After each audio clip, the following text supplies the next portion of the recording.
All right. The other issue I want to move to is what is being called an offensive that seems to be brewing from the Russian side. Now, for me, this is a no duh, especially if Russia is going to engage in any kind of negotiations with Trump. And I guess that goes into 2 points. Two, one, is Trump just expecting the Ukrainian military to collapse and giving them a deal that they can't sign as the Ukrainian military gets taken out by an offensive? Putin has come out and effectively said, we are going to crush, I'm using the wrong term, I'm paraphrasing, but effectively, we're going to crush them at this point. Yeah, you could say he said, we're going to finish them off. We're going to finish them off. There's good reason to believe that we will be able to finish them off. Is literally what he said. So they're starting an offensive. Is that true? Not yet. No. I mean, if you're talking preparatory stages, which could be a month long, right, or more, right? The actual, I believe that actually both sides are engaged in offensives or counterattacks right now, right? Because the Kiev regime is engaged in an offensive into the Belgorod region, right? Having been effectively at this point kicked out of the Kursk region. I think there's one and a half small settlements that they still have some troops in that are, not long for this world, shall we say. So they've gone further to the east, and they're now sending forces into the Belgorod region, right, against another lightly defended border because there's absolutely zero strategic value there, and trying so far without success to seize control of two tiny hamlets in Belgorod at a tremendous cost of men and equipment again, simply so that he can have some Russian territory to think he will then be able to, in theoretical negotiations, trade back into the future. It's kind of madness, right? It's literally military strategic madness. I really hope that the U.S. still isn't involved in directing Ukraine to the extent that the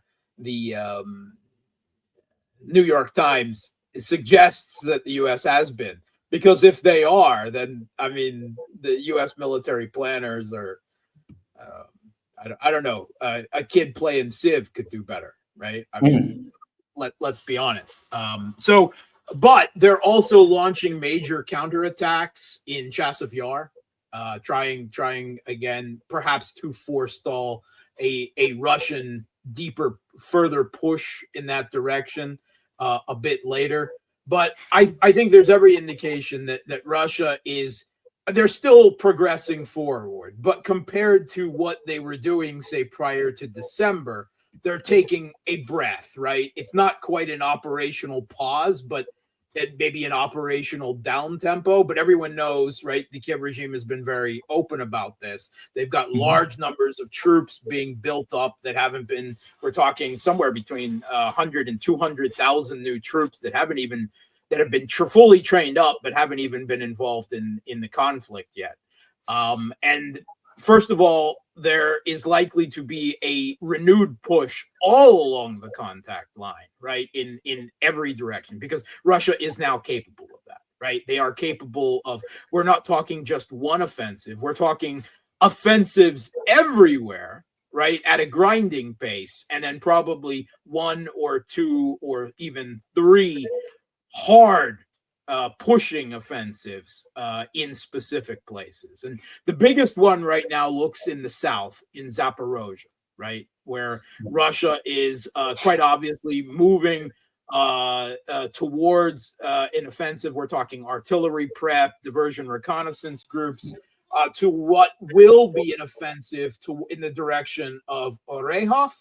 And Orehov is the town in Zaporozhye from which the Kiev regime directed their failed offensive into Russian-controlled Zaporozhye in the summer of 2023, right? That's where it was all based out of, is Orehov.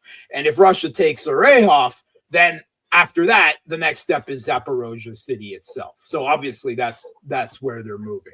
At the same time, the Kiev regime is also sounding the alarm that Russia looks set to launch a major offensive from the north, right, into Sumy, where they've just driven the Kursk incursion out, and they actually now already control significant territory in the Sumy region.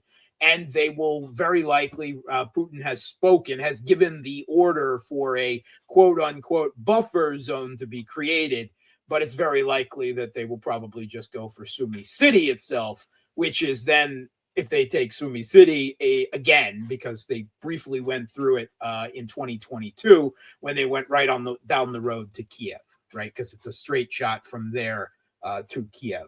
So Russia looks set to begin big offensives from the north and the south ends of the contact lines. But at the same time, they are absolutely going to move on this last big defensive line in Donetsk, this Slavyansk, Kramatorsk, Konstantinovka line.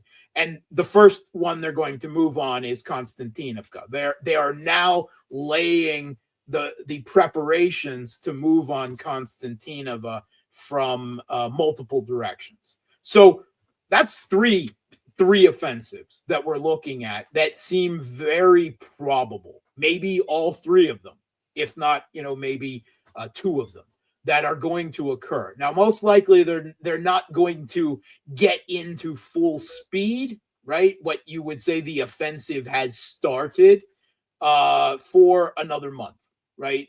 Because they're going to wait until the ground is good and solid and there's no chance of spring rains muddying the ground again. It's this Rasputitsa, this mud season thing.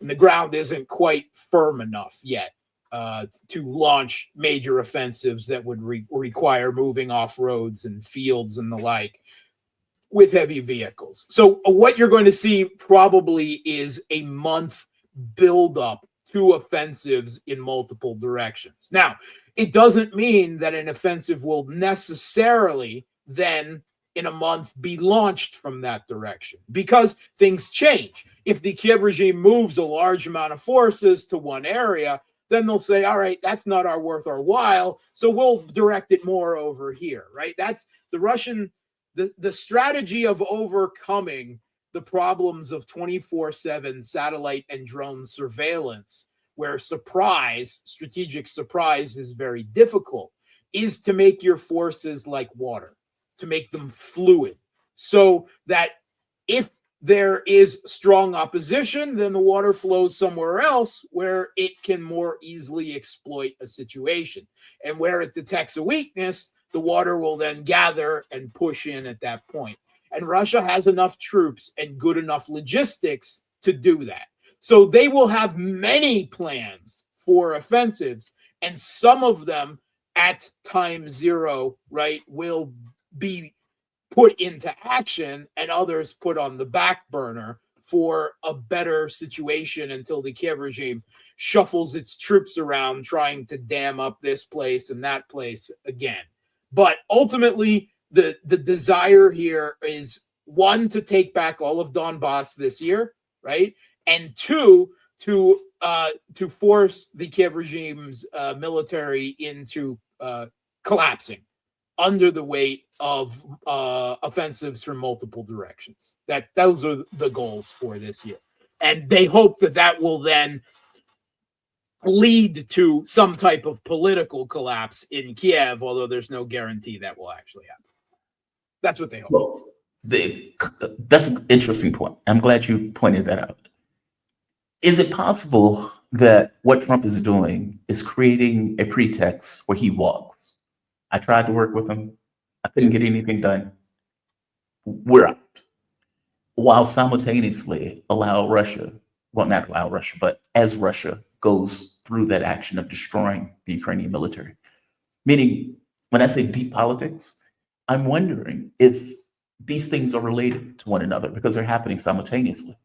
Offensives often take place when negotiations are going on because they want to try to get as much as they can get before the negotiations to buffer their position.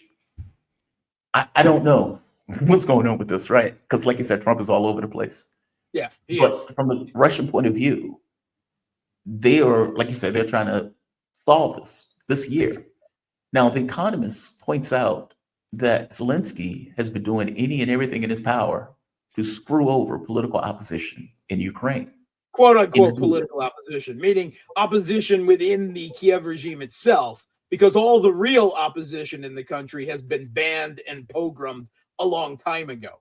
This is just petty opposition within the Maidan principles itself, right? Poroshenko, Zaluzhny, right?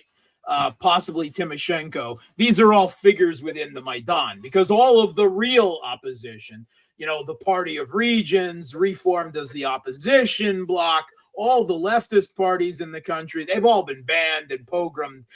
Basically, everything representing the majority voice, political voice of East Ukraine has been banned and pogromed and charged with treason and killed and so forth.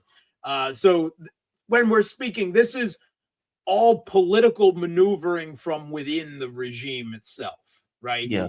They don't allow any outside, opposition, political opposition to the regime to exist in Ukraine, right? Which ultimately means that shuffling from Zelensky to Zaluzhny or Timoshenko or Poroshenko doesn't change anything. I mean, what is the difference between Poroshenko to Zelensky? So if the regime collapses, what does that mean? Meaning, if the military collapses on the battlefield, and they believe that it will create a political crisis in Ukraine, what does that look like? I mean, maybe I can't, I'm trying to think of it mechanically. Yeah. Okay, it collapses. It becomes clear that the Russian military is now unopposed in real terms. Yeah, What or do they think? even if only flimsily proposed. First of all, there is no organized political organization or resistance outside of the regime itself, right? Say, representing the people of East Ukraine, because it's all been banned and wiped out and killed and exterminated, right? It does not exist, right? Anyone in the last 2 years who dared protest against the regime, right, was conscripted and sent to the front, right? I mean, there literally is no organized political resistance. The only likely thing is infighting among with the figures within the regime. And I would say that the most likely scenario, because they've been openly the leaders of the Banderite militants, right? The ones that are the largest, shall we say, ideological force within the Kiev regime military. We're talking Belitsky and some others, the head of what had been Azov, now the 3rd and the 95th assault, right? They've openly said, well, we might need to take control of the country, right? That is the most likely scenario, is the Banderites, stop, finger puppeting or supporting, the Zelensky regime, and that they make a move to take control of what is, would be left of Ukraine at that point, which theoretically should make them less palatable to Western support because they are literal neo-Nazis. But then again, Europe is openly cheering when the former leader of Al-Qaeda and ISIS is now in control of Syria, and Europe, the whole Western governments and media are pretending that he and his people are not what they are, right? So anything is possible. Maybe, I can foresee a future scenario where Annalena Baerbock, who has twice gone to al-Julani and offered to shake his hand, and Julani just stood there stone-faced. Touch a woman? With get out of here, right? And I can see a future scenario where she goes to the new openly Banderite leader of Ukraine, and she goes to shake his hand, and he goes, Zig Heil, right? Or Slava Ukraina, right? I can literally see that. And she would just smile and say, hey, he's not a Nazi, it's just Russian propaganda. That I can see, because that's the fictional, make-believe world, that we're living in right now. I know, but if the military collapses, the Russian military goes to Kiev, right? Or do they? Well, ultimately, maybe, right? But there's still a long road to Kiev. And if the Russian forces roll into Kiev, right, don't think that they're not going to be resisted. We can talk about resistance being much less, but don't think that there won't be resistance, right? And let's say that Russia, that the regime did collapse, right? That people abandon Zelensky. There's infighting between Zelensky and Zaluzhny, and part of the military goes over to Zaluzhny. Part of it runs away. Another part of it rallies around the Banderites, and Russian forces roll into Kiev. Well, then they'll just set up shop in Lvov. Or maybe separate groups setting up in Lvov and Odessa and somewhere else that they still have control in. I don't think it looks like people are thinking, oh, it's a tabula rasa. They'll collapse and Russia will just take over everything. I don't think it's going to be so clean and pretty and perfect.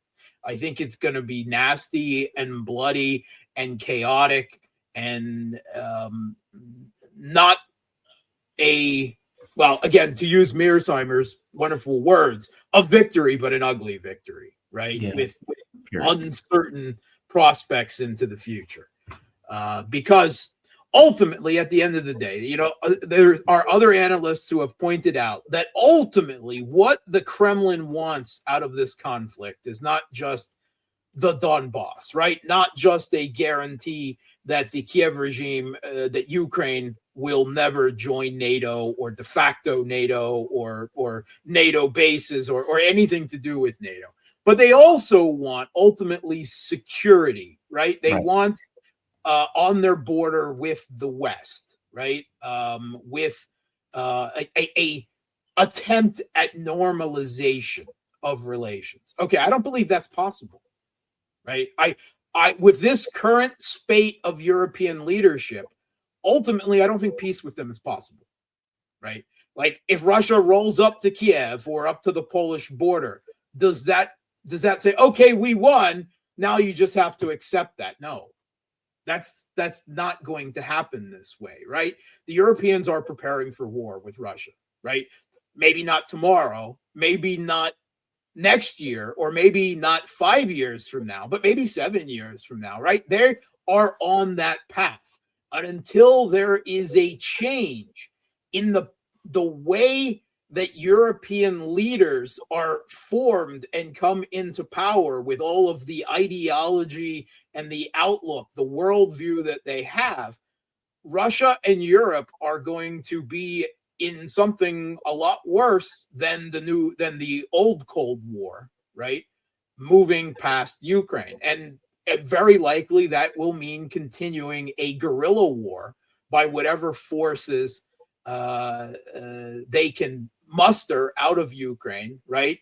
Even if Russia takes Kiev then, right? Don't look for peace. Don't believe that things are going to be fine and return to normal and Europe's going to start buying Russian energy again and European products will be found on Russian shelves and they'll grudgingly appear at international summits together and make dagger eyes at each other. No, it's not going to be that. It's going to be a political continuation at some level of what is happening right now, leading up to another conflict in the future. Until, I don't know how you do. In US, we have seen a literal, like, this is what changed the dynamics right now, right? The big change in dynamics would be if there was a regime change in Washington, in Kiev, or Moscow. And we literally did see a regime change of sorts in the United States, right? An internal one, where Trump has dramatically different ideas of U.S. interests and foreign policy that he is trying to direct the country towards. But the Europeans, how do you regime change Europe? They're lunatics. Yeah, there's 30-some countries involved there. Two world wars, and it seems like they're trying to start a third. Yeah. I mean, they are trying to break the possibility of any ceasefire that Trump might propose, any peace settlement, right? And trying to drag the U.S. back into direct war. I mean, no one else in the UK, when I say no one else, well, the people in the UK and France are certainly not behind this, but Macron and Starmer are both working their way to try to figure out how to go to direct war with Russia and make sure that the US gets dragged into it too. That's what they're doing, right? Now, on another level, you can say that all of their talk of a coalition of the willing and troops or air and naval forces in Ukraine, once there's a ceasefire, is simply a way of them preventing Russia from ever agreeing to a ceasefire. And I think that's true too, right? That is the ultimate. Why would Russia ever agree to that? You know, they win and NATO still gets Ukraine? No, of course, NATO boots are on the ground or jets or whatever they're talking now. So Russia, of course, would deny that. But I think at another level, they're fully prepared to send their own forces as literal human tripwires. However, incapable they are of fighting Russia. And the British generals, the British brass, spoke to the Telegraph last week, and they spoke specifically about everything Starmer is talking about, a coalition of the willing. And the British brass called it political theater and said that the British military has no capability to go up against Russia and Ukraine. They could crush. All of them would die. I think they're assuming that the U.S. will be forced to get involved. And Trump keeps saying, dude, we're not getting involved. I mean, we're not even giving you security guarantees on this document. Zelensky, though, is intimating that he has some kind of deal with Europe. And I don't know what the deal is. I don't know if the deal is, as you say, to send in troops, to send in. I read something today where they were like, well, maybe we don't send in troops, or maybe we send in naval and air assets. Yeah. Like based out of where? Poland? Romania? Because you're not going to land them in Ukraine. And if you fly air assets that engage with Russia out of Poland or Romania, well, then Russia will bomb those bases in Poland and Romania, right? If that's what they have to do to stop it, right? So everything is a mess. Everything is a mess diplomatically, militarily. Things are still. There's a sense of, it's not a matter of Russia is winning and will win, but the speed and the extent to which they push that winning within Ukraine is still very much, open for question, because winning and losing in this, as in most conflicts, is not a binary, right? Mm-hmm. There's no boom, perfect victory, 1, or no victory, 0, right? That's not the way it works, because Ukraine is a big country, and there is a lot of territory, and there's a lot of conditions on which this conflict could end. I mean, does this conflict end with the Kiev regime continuing just with a new figurehead, right? With the Banderite Zaluzhny instead of the crypto Banderite Zelensky? I mean, that's not in Russia's interests, right? Because that ultimately is just going to kick the can down the road and lead to an inevitable conflict in the future. And there's just no clean ending. Mark, I always appreciate your analysis. It's always sober. It's always on point, which is the reason why you're one of my favorite analysts talking about this stuff. Bill. But let me give you a thing. Mark Sleboda, he's an international relations security analyst. You can follow Mark on YouTube at Real Politic with Mark Sleboda. He is fantastic. You can also find him on Facebook.com/Gramsci. Mark, always appreciate you, man. Thank you very much. Thanks for having me. All right. Mark